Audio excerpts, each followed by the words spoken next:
La doctora Natalia Úciga, médica neumóloga, nos acompaña en la tarde de hoy. Como decía Marce, vamos a hablar del Día Mundial del EPOC o enfermedad pulmonar obstructiva, pero lo que me sorprende como primer dato es la prevalencia que tiene esta enfermedad y la tasa que tiene en Medellín, que es bastante alta, es una de las más altas del país, ¿cierto? Sí, se hizo un estudio, buenas tardes para todos, se hizo un estudio en el 2007, publicado en el 2008, donde participaron 5 ciudades, de las cuales estaba Medellín incluida.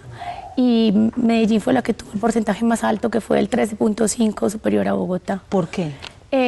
Bueno, primero hay que mirar cómo se seleccionaron la población. Para hacer estudios uno tiene que basarse en la población que vamos a seleccionar. Como ustedes bien saben, tenemos zonas donde la exposición a biomasa es altísima, la exposición a leña, muchas mamás, abuelas que todavía cocinan con leña. Entonces eso que hace que la incidencia aumente muchísimo más que mientras las personas que no tienen otro tipo de exposición. Ahí mencionaste un tema, cocinar con leña. ¿Cuáles son los otros factores que propician o generan esta enfermedad en los pulmones? Sí, para los que no saben qué es enfermedad pulmonar obstructiva crónica, es una enfermedad que lo que hace es que es prevenible y tratable, porque la principal causa del EPOC es el cigarrillo. Entonces, por eso es prevenible y tratable. En los países desarrollados no hay índice casi de biomasa porque no se cocina casi con leña. En los países subdesarrollados como el de nosotros se ve una incidencia altísima y ahí es donde también aumenta el número de mujeres que entran en este grupo de enfermedad, porque antiguamente era una enfermedad que solo era más masculina y uno ve los estudios, cada vez más hay mayor índice de mujeres que van entrando. ¿Cómo se manifiesta la enfermedad? Hay 3 principales síntomas, pero hay que tener lo que va a terminar con los factores de riesgo, que es lo más importante, porque podemos permanecer asintomáticos casi hasta, pues cuando empiezan los síntomas hemos perdido el 50% de la función pulmonar. Eso es demasiado. Sí, eso es muchísimo. Ajá. Entonces la educación al médico general para mí es fundamental. Ajá. El médico general es la base de muchas cosas, educarlo muchísimo y que la misma población sepa si yo estoy expuesto a que debo visitar a mi médico. Entonces, principalmente las personas que fuman más de un paquete al día, porque ya es un índice alto, las personas que cocinan con leña, las personas que están expuestas a sustancias orgánicas e inorgánicas en su trabajo, también tienen que tenerlo en cuenta, los que trabajan con cerámicas, los que trabajan con pintura, los que trabajan con químicos, porque son sustancias nocivas que lo que hacen es que nos inflaman, por decir, el bronquio tiene un tamaño que cada vez al inflamarse, porque el EPOC es crónico e irreversible, a diferencia del asma, es muy difícil que vuelva a su tamaño normal y que podamos tener un adecuado intercambio gaseoso. Uno escucha a los pacientes, escucha varias cosas. Primero, qué horror uno morirse ahogado, ¿cierto? Sí. Es lo primero que dicen los pacientes. Ay, no, yo prefiero morirme de cualquier cosa, o sea, que yo me levante y ya esté muerta, que me acueste y ya no me levante. Pero morirse ahogado, qué angustia, que a uno le falte el aire. Eso es lo primero que uno escucha. Y lo segundo es que en los pacientes fumadores, pero es que de algo nos tenemos que morir. Yo conozco a mi tío abuelo que fumó hasta que se murió. Toda la vida nunca le pasó nada. Lo que pasa es que es una suma de muchas cosas. Yo tengo X factores de riesgo, que es lo primero que tienen que tener en cuenta, sepan o no sepan de medicina. Para mí la educación a la población es fundamental, ¿vale? Si yo tengo ese factor de riesgo, no tengo que esperar tener síntomas. Una exposición más de 10 años ya me da un índice que tengo una probabilidad a tener o no la enfermedad. ¿Cómo la tengo? Hay muchos factores genéticos, ambientales, ahí se suma un montón de cosas que son los que me llevan a que yo la tenga o no. Hay muchos abuelitos que han fumado pues una cantidad inmensa de cigarrillos y no tienen EPOC. Los síntomas principales que no los había dicho es disnea, que es fatiga o cansancio, tos, que la mayoría de los pacientes que fuman, ustedes ven que ellos tienen una tos crónica, y muy característica, principalmente matutina, que mueve un poquito de secreciones o dependiendo del paciente puede mover también muchas. Y la expectoración.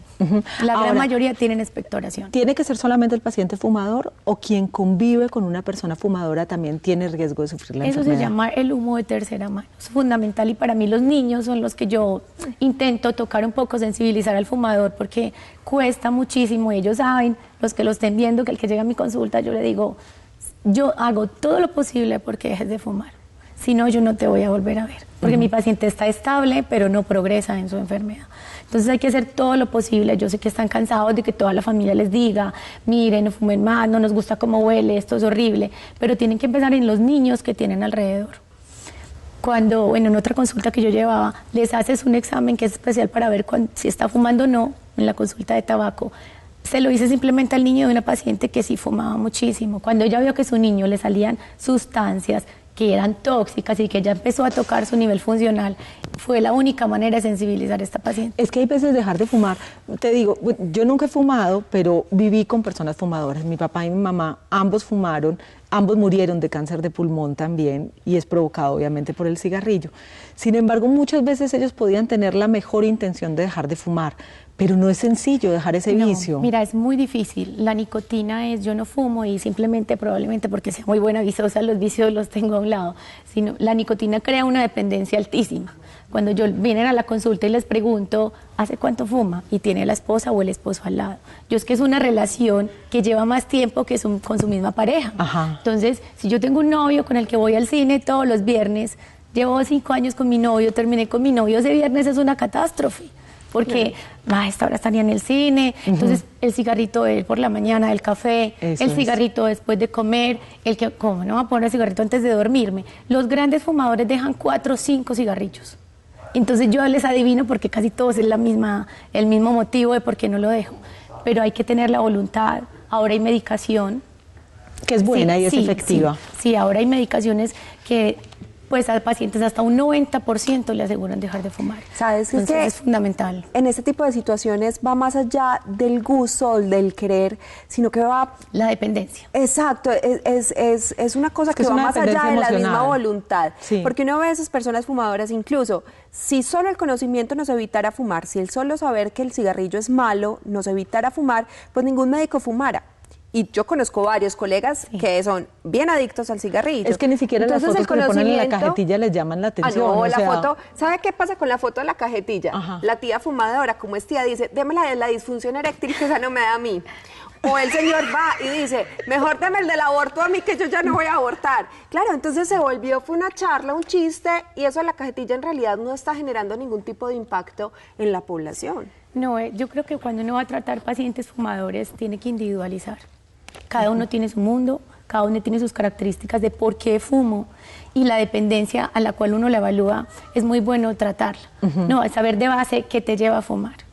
Realmente el paciente que fuma por placer, porque uno lo ve que es, no, es que doctora, hay gente que lo disfruta. Doctora, es que para mí sentarme en mi sillón y fumarme mi cigarrillo después de comer, eso no me lo quite. Son muy pocos, son muy pocos. Realmente el que fuma por placer, se fuma más por otras características. Por compañía, por costumbre, por un montón de cosas. La vida social. ¿Qué pasa con los jóvenes? No, que cada vez más la escolaridad, cada vez es más menor la edad con la que empiezan a fumar. Antiguamente era porque la abuelita, uno preguntaba, no, es que mi mamá me decía, préndame el cigarrillo, y por eso fumo desde los 7 años, y uno era como, no lo entiendo.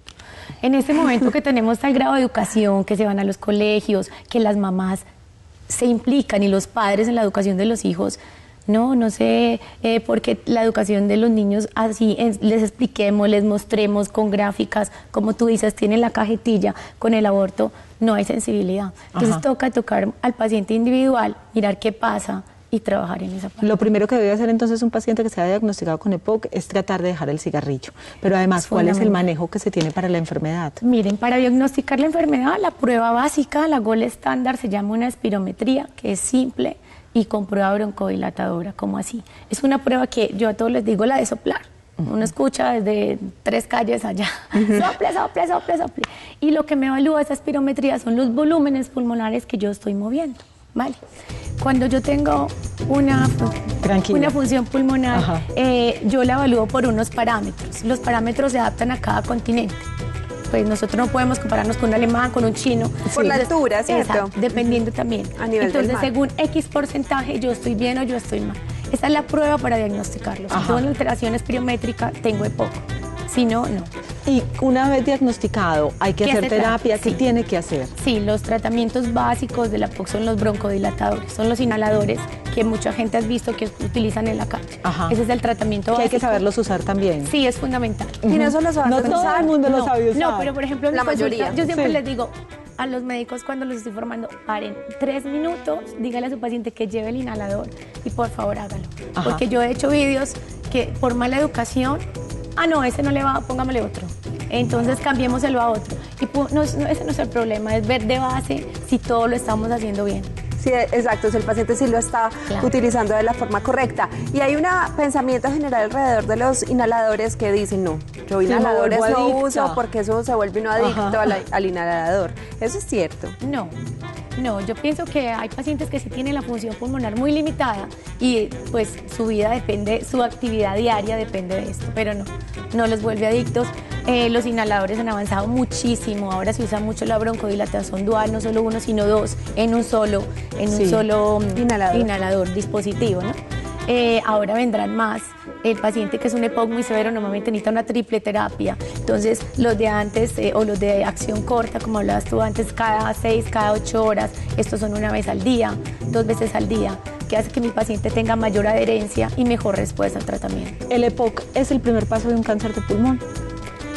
Sí y no, porque no todos los cánceres de pulmón tienen que ver con tabaco, pero sí me lleva a que el paciente que tenga X cigarrillos fumados, obligatoriamente yo hago una radiografía de tórax. Los míos a todos, porque pienso que un neumólogo te tiene que ver bien y antes de decirte no tienes nada, tienen que mirarte todo. La radiografía de tórax en fumadores es fundamental para empezar a mirar, porque el cáncer de pulmón solo da síntomas cuando ya es una lesión muy grave. Ay, doctora, para terminar, porque es que es bien frecuente encontrar una frase en los pacientes que dice, yo ya para qué voy a dejar de fumar. Si yo estoy fumando desde los 12 años y me fumo 3 cajetillas diarias y ya tengo 60, pues ¿para qué voy a dejar de fumar? Pues yo les digo a muchos que no, son 60 años para mí es juventud. Yo no pienso que tenemos un pensamiento que a los 60 años estoy disval, no puedo caminar, no puedo hacer ejercicio. Yo los mando a caminar. A mí no me gustan los médicos que ponen oxígeno y estás 24 horas en casa. Tienes 5 hijos, vamos un domingo a la casa de cada uno. O sea, la vida que tengan ellos integrada es fundamental, porque el EPOC también es un paciente que se deprime, porque se limita, no quiero que me vean con el oxígeno, hay muchos que les da vergüenza, que la demás gente los vea, pero yo pienso que no, que hay que apoyarlos, estar con ellos hasta que estén estables y también que la familia asuma su enfermedad. ¿Nunca es tarde para dejar de fumar entonces? Nunca es tarde para dejar de fumar. Entre más temprano dejen de fumar, la caída de la función pulmonar, hágase en cuenta que es una diagonal. Si yo fumo, baja mucho más rápido. Si dejo más temprano de fumar, esta caída se va a equiparar a una caída normal. Entonces, ojalá las personas que fumen realmente lo piensen si vale la pena o no. Y si necesitan ayuda, estamos los neumólogos con mucho gusto. Y qué bueno que ya exista medicina también para ayudarlos, que no solamente sea fuerza de voluntad. Sí, y con muy buena evidencia clínica, que es lo importante. Doctora, qué bueno tenerla acá en el programa. Muchísimas gracias. Disculpen la voz. Para